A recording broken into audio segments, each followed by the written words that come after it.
जलसे कराओ, जलसे में शोर करो, रात में आंखें फोड़ रहे हो, काबे के रब की कसम कोई सवाब नहीं मिलेगा। उलमा की गुहार, बैठो, खामोश हो जाओ, इस पर भी खामोश नहीं होते हो और जलसा सुनने आए हो। ड्रामा बना दिया है आपने दीन का, नौटंकी बना दी है आपने इस दीन को। आपको अल्लाह के सामने जवाब देना पड़ेगा आज की इस रात की हरकत का। इस कुरान और हदीस को सुनाते वक्त तुम्हारी जो चीखें निकली और जो शोर हुआ, तुम्हारी शोर की वजह से कुरान को रोकना पड़ा, हदीस को रोकना पड़ा। क्या तुम्हारी आवाजें इतनी ऊंची हो चुकी है कि तुम्हारी ऊंची आवाजों की बुनियाद पर कुरान को रुकना पड़ेगा, हदीस को खामोश होना पड़ेगा? क्या तुम इतने बड़े इंसान हो चुके हो कि तुम्हारी चीखों पुकार के आगे कुरान बंद होगा, हदीस को रोका जाएगा? अरे डरो, कहीं अल्लाह का अज़ाब ना आ जाए, ये जमीन न फट जाए और इस जमीन के अंदर कहीं तुम धंस के मर न जाओ। अल्लाह के अज़ाब का इंतजार करो। आज तुमने वो शैतानी काम किया जो शैतान भी शायद सोच के हंस रहा होगा कि हमसे बड़ा काम तो आज ये हमारी इन लोगों ने कर दिया है, इन नस्लों ने कर दिया है। हम जिस कुरान को कमजोर करना चाहते थे, इन लोगों ने खुद ही कुरान को कमजोर कर दिया।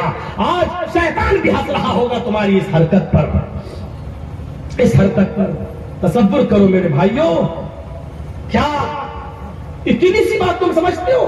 इतनी सी बात नहीं है, ये बहुत बड़ी बात है। खलास अमल सालेह अपनाओ, इस बुजुर्ग आलिम दीन से कुछ सीखो, इस बुजुर्ग आलिम दीन से कुछ सीखो। तुम्हें नहीं मालूम, यहां बैठे हो 20 साल 22 साल की तकरीरें हो जाना एक आपको बड़ी अहमियत रखता है। इतनी लंबी मुद्दत तक कोई आलिम लोगों पर राज नहीं किया। मैं घमंड नहीं कर रहा हूं, अल्लाह घमंड से बचाए। कोई 2 साल चला, कोई 4 साल चला, कोई 5 साल सुना गया, लेकिन 22 साल के बाद भी हल में मजीद आज भी कई जगहों के लोग हमसे मिल रहे हैं और कुरान लेने के लिए आ रहे हैं और आए और इसी बिहार और कटिहार की सरजमीन के लिए आए। क्या ये मकबूलियत नहीं? इतनी लंबी मुद्दत तक किसी का चलना और किसी का सुना जाना ये बहुत बड़ी बात है। लेकिन मैं आपसे ये सवाल करना चाहता हूं कि इतनी लंबी मुद्दत तक आपने मौलवी जर्जीस को सुना, 22 साल सुना, 24 साल सुना। मुझे ये बता दो कि 24 साल की इस लंबी जिंदगी में आपके अंदर तगय्युर क्या आया, आपके अंदर तब्दीली क्या आई, आपके अंदर चेंजिंग क्या आई, आपके अंदर इस्लाह कितनी हुई, आपने कितने परसेंट आपकी जिंदगी में इस्लाम आया? जरा इस सवाल का जवाब मुझे दे दो, इस सवाल का जवाब। आप 22 साल पहले भी वही थे, आज भी वही है। जो जहालत पहले थी वो आज भी है। कर्नाटक के जल से देखो, आपसे ज्यादा भीड़ थी कर्नाटक में, लेकिन मजाल की कोई चोरिया भी पर मार जाए, मजाल की कोई मौलाना जर्जीस के पास चलाए, आने का रास्ता अलग, जाने का रास्ता अलग, वही लाए वहीं से ले गए। किसने कहा कि जलसा खत्म करने के बाद मुसाफा करो? कौन कहता है कि मुसाफा करने से तुम्हारे गुनाह झड़ जाएंगे और तुम जन्नत में चले जाओगे? कौन सी हदीस में लिखा है कि जलसा खत्म हो टूट पड़ो? ये सारी बातें जिहालत पर मबनी है। जो बातें कही गई अब उस पर अमल करो, जो कहने वाला था उसको भी आराम करने दो। आप भी आराम करो, मस्जिदों में जाओ, वुजू करो और नमाज पढ़ो। ये होना चाहिए। 20 साल और 22 साल के बाद बताइए, मैंने सिर्फ एक चीज देखी है बिहार की सरजमीन पर, अगर बढ़े हैं कोई चीज तो सिर्फ मदरसे बढ़े हैं। मदरसों में इजाफा हुआ है, लेकिन जहेज जो पहले था वो आज भी है, बल्कि उससे भी ज्यादा बढ़ गया है। उसमें कमी नहीं आई। क्यों नहीं आती कमी? मदरसे खुल जाते हैं, मदरसे की कमेटी बन जाती है। जहेज को रोकने के लिए कमेटी क्यों नहीं बनती? और याद रखो मेरी बात को नोट कर लेना और यूपी से सीख लो, सबक हासिल कर लो कि कई हजार नहीं, भाई आ गई है ना तो कई लाख लड़कियां ऐसी है मुसलमानों में जिन्होंने कोर्ट अदालतों में एप्लीकेशन दे रखी है कि मैं अपनी मर्जी से गैर मुस्लिम लड़के के साथ शादी कर रही हूं। हो सकता है कि जब मैं शादी करूं तो मेरे बाप और मेरे भाइयों को ऐतराज हो, लिहाजा उस वक्त न मेरे बाप की सुनी जाए न मेरे भाइयों की सुनी जाए, उस वक्त सिर्फ मेरी सुनी जाए। मैं अपनी मर्जी से ये एप्लीकेशन दे रही हूं और फला फला गैर मुस्लिम लड़के के साथ मैं अपनी मर्जी से शादी करने के लिए तैयार हूं। मेरी शादी फला फला मंदिर में होगी, हिंदू रस्म और रवाज और रीति के मुताबिक होगी, मेरे नाम में सिंदूर भरा जाए। ये कोर्ट में एप्लीकेशनें दे दी गई है। अब बैठ जाइए भाई, थोड़ा सा 10 मिनट हमें और दे दीजिए। ये एप्लीकेशन दी जा चुकी है। ये मत सोचिएगा मौलाना जर्जी साहब जेल से छूटने के बाद थोड़ा सा नर्म हो जाएंगे। नरमी तो हमने कभी सीखी ही नहीं, समझौते तो हमने कभी किए ही नहीं। हाँ, जिन चीजों से परेशानी थी उस पर मैंने बैंड लगा दिया, उस पर मैंने रोक लगा दी। और अब हमारे पास आखिरी रास्ता है। बस 5.5 महीने में मैंने बहुत कुछ सीख लिया है जेल के अंदर रहकर भी। अगर आप मेरी इजाजत के बगैर उल्टे सीधे फंबल बनाएंगे तो आपके ऊपर कौन सी धारा में और कहां से केस दायर किया जा सकता है, किसी की इज्जत नफ्स से खेलने की क्या सजा हो सकती है, ये फिर मैं कदम उठाने पर मजबूर हो जाऊंगा। क्योंकि जो चीज मैं बोलूं नहीं वो आप दें, जो चीज मैं मना करूं वही आप दें, ये चीज हमसे बर्दाश्त नहीं होगी। ये चीज हमसे बर्दाश्त नहीं होगी। इसलिए मैं कहता हूं कि अभी भी चोरी चोरी और छुप छुप कर कुछ लोग अभी भी अपने अपने चैनलों पर तकरीरें मेरी इधर से उधर से लाकर डाल रहे हैं। मैं देखता हूं चैनलों को, नजरअंदाज कर जाता हूं। जिस दिन देखूंगा कि खतरनाक चीज पड़ी हुई है और कुव्वते बर्दाश्त से जवाब दे देगी, तो याद रखना जो मकान आपके बने हैं इस्तेमाई से, उस मकान के बिकने तक की नौबत आ जाएगी।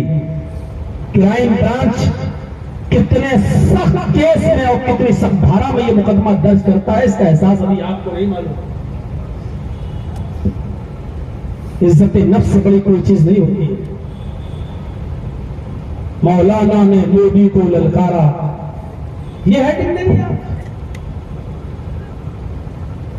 मौलाना ने हिंदू धर्म की अर्थी उठाई, ये हेडिंग देंगे आप।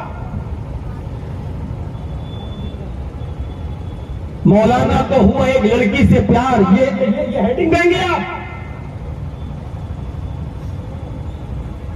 मौलाना से मिलने आई एक लड़की, ये हेडिंग देंगे आप।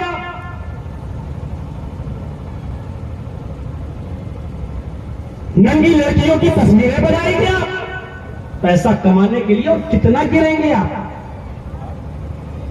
इन लड़कियों ने एप्लीकेशनें दे रखी हैं और बिहार वालों सबक सीख लो यूपी के लोगों से। सरकारें बदलने में टाइम नहीं लगता। देख लीजिए अभी 1 साल पहले कौन सी सरकार थी, अब कौन सी आ गई। पहले क्या था अब क्या है। और ये ऐसी चीज है कि कल ये नहीं रहेगी, कल फिर कुछ और। 2024 के इलेक्शन को किस तरफ ले जाने की कोशिश की जा रही है। मौलाना जर्जीस कुछ नहीं बेचते। उनकी हैसियत क्या, जब राहुल गांधी जैसी शख्सियत को 2 साल की सजा सुनाई जा सकती हो, आजम खान को 3 साल की सजा सुनाकर उनकी सदस्यता और सांसदी खत्म की जा सकती हो, उनकी एमएलए की मेंबरशिप खत्म की जा सकती हो। दिन दहाड़े इलाहाबाद के धरती पर हॉस्पिटल ले जाते हुए रात की 10:30 और 11 के बजे के टाइम पर पुलिस की मौजूदगी में मर्डर और हत्याएं होने लगे। मेरे भाइयों, ये 2024 का जो जाल बिछाया जा रहा है वो किस तरह पुलवामा हमले पर साजिश बेनकाब हुई, ये सब आप देख रहे हैं। अभी 2024 से पहले देखिएगा इस किस्म की हरकतें और भी होंगी, क्योंकि माहौल पूरा 80 और 20 के बीच कर दिया जाएगा, 20 को एक तरफ कर दिया जाएगा और 80 को एक तरफ कर दिया जाएगा। ये चीज, और आपको एक चीज बताऊं, मैंने अभी तक और आज तक जेल से निकलने के बाद अभी वो 2 मर्डर जो इलाहाबाद प्रयागराज में हुए हैं 2 भाइयों के, मैंने उस पर कोई तकरीर नहीं की, एक लफ्ज भी नहीं बोला, उसकी तरफ मैं कभी गया ही नहीं हूं, मैंने कोई इशारा भी नहीं किया है। लेकिन इसके बावजूद इसी इंडियन मिक्स वॉइस चैनल ने उसको भी दिया और क्या कहा, अतीक और अशरफ पर क्या बोले मौलाना जर्जीस। देखिए, सबसे ज्यादा मेरे बाप को उड़ाने वाला ये चैनल है, सबसे ज्यादा मेरी मां के आंखों में आंसू लाने वाला ये आदमी, सबसे ज्यादा मेरे बीवी बच्चों को रुलाने वाला ये चैनल, और सबसे ज्यादा मुझे परेशानी में डालने वाला ये चैनल है।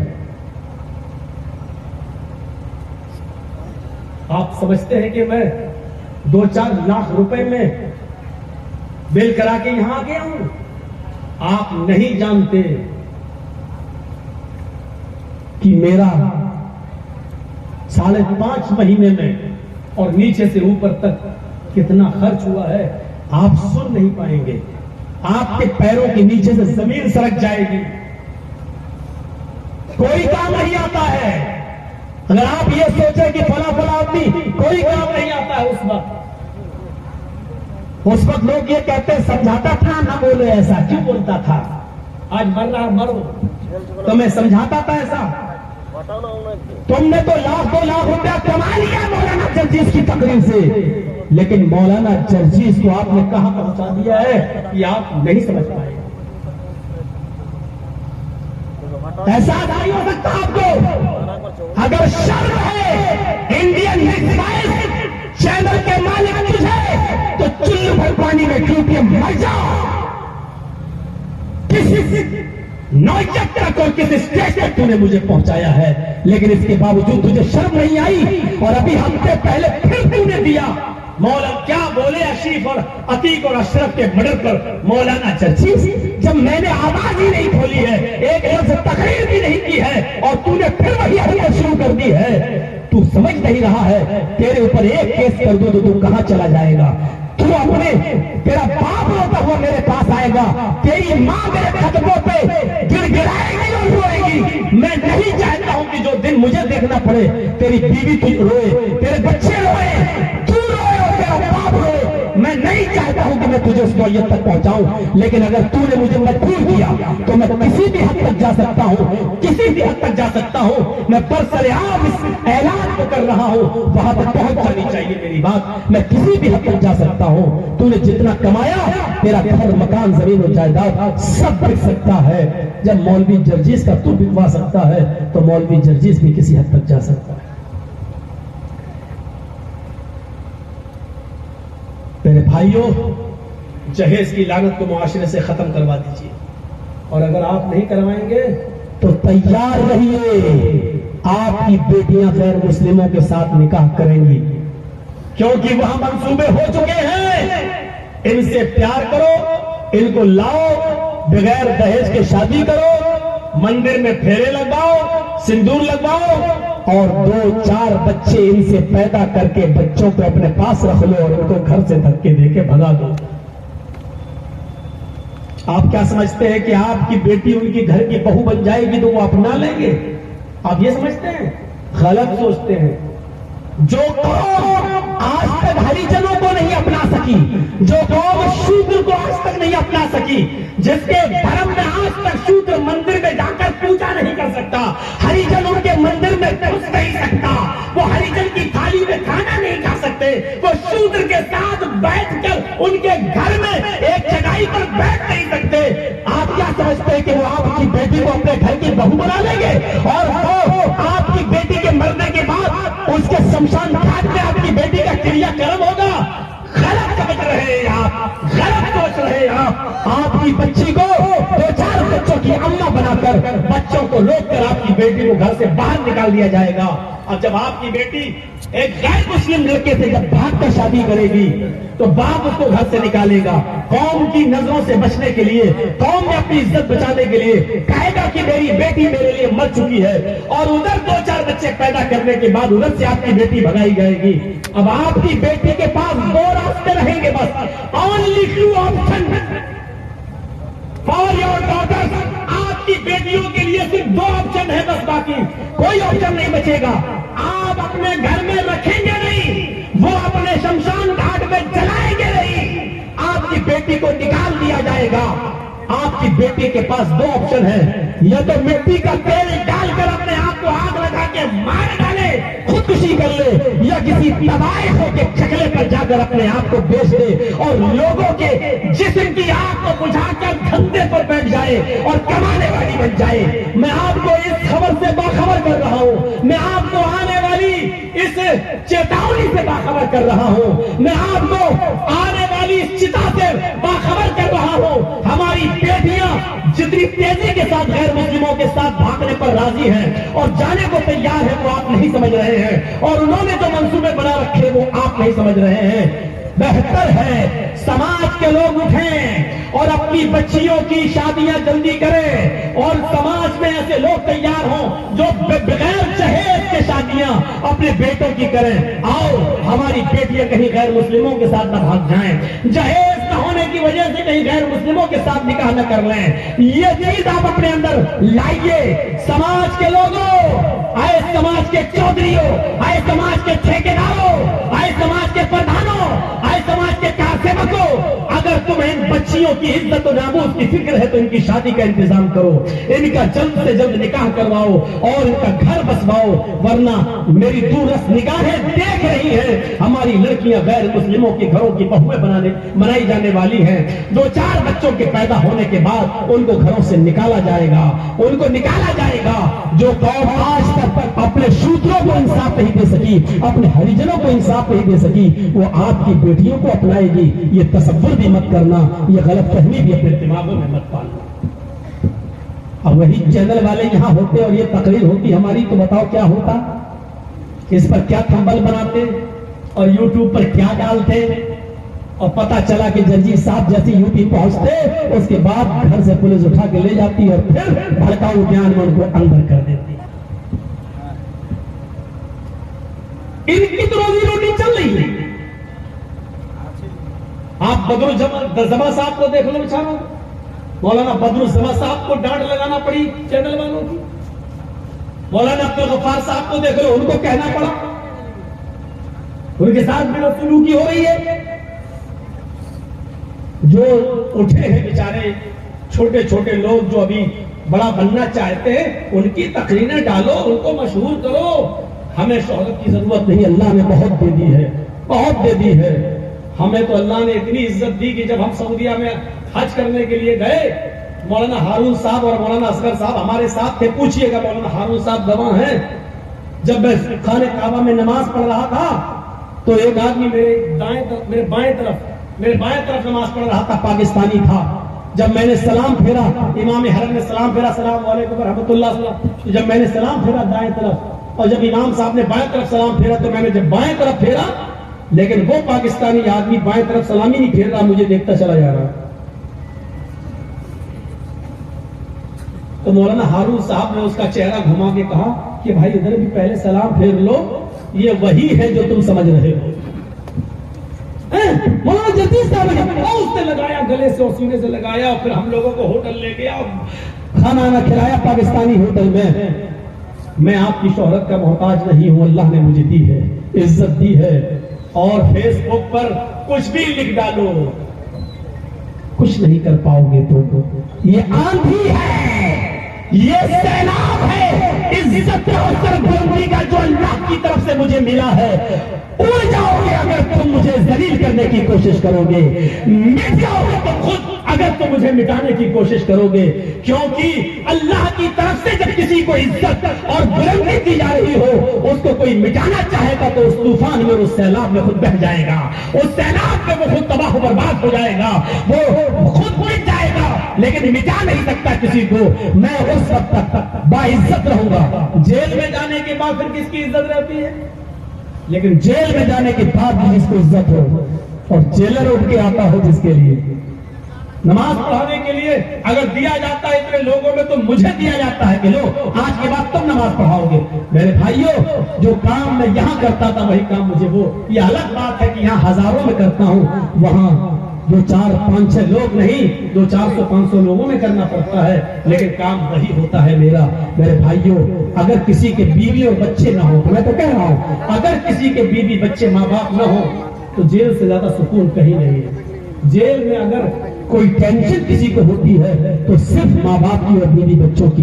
मेरे बाप बीमार है, उनका इलाज कैसे होगा, मेरे बच्चों की फीस कैसे दी जाएगी, बेटा बीमार